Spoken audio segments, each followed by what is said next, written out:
బీసీలకు 42% రిజర్వేషన్ బిల్లును అసెంబ్లీలో ప్రవేశపెట్టడాన్ని హర్షిస్తూ సత్తుపల్లిలో కాంగ్రెస్ సంబరాలు చేపట్టింది. ఈ సందర్భంగా టపాసులు కాల్చి స్వీట్లు పంచుకున్నారు.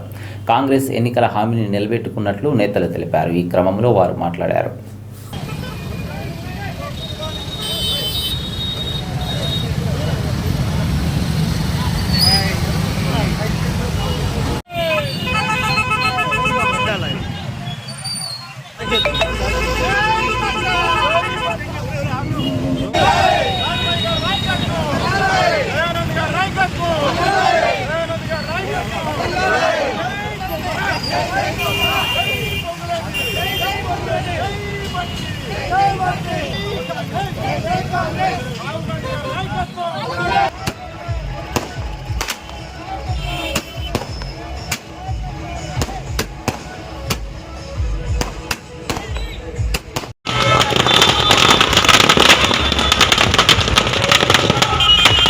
ఈరోజు ఈ విజయోత్సవ సంబరాలు ఎందుకంటే భారత్ జూడో యాత్రలో మన ప్రీతమ నేత పార్లమెంటు సభ్యులు రాహుల్ గాంధీ గారు మాట ఇవ్వడం జరిగింది.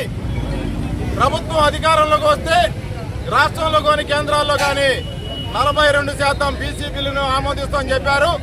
అదేవిధంగా ఇవాళ తెలంగాణలో కాంగ్రెస్ పార్టీలో అధికారం వచ్చింది. రేవంత్ రెడ్డి గారి నాయకత్వంలో రాహుల్ గాంధీ గారి ఆశీస్సులతో ప్రజలందరూ కూడా గెలిపించుకుంటే తెలంగాణ రాష్ట్రంలో అధికారంలో వచ్చింది.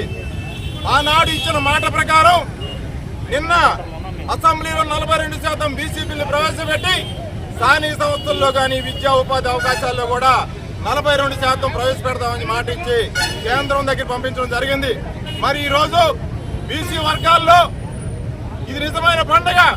ఎందుకంటే 42% తెలంగాణ రాష్ట్ర ప్రభుత్వం బీసీ బిడ్డలకు ఇచ్చింది కాబట్టి వారందరూ కూడా తెలంగాణ రాష్ట్ర ప్రభుత్వానికి కాంగ్రెస్ పార్టీకి వారు అనుకువగా ఉండాలి.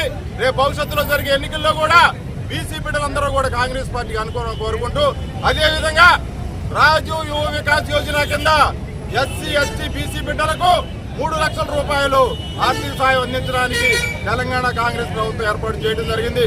వారందరూ ఈ సందర్భాలను ఉదయించుకొని ఈ రోజు సత్తుపల్లిలో భారీ ఎత్తున పెద్దలందరి సహకారంతో, నాయకుల సహకారంతో, కార్యకర్తల సహకారంతో, హైదరాబాద్ ఉన్నటువంటి ఎమ్మెల్యే గారి సహకారంతో, దయానంద్ గారి సహకారంతో భారీ ఎత్తున క్యాంప్ హౌస్ నుంచి రింగ్ సెంటర్ దాకా ర్యాలీ చేయడం జరిగింది.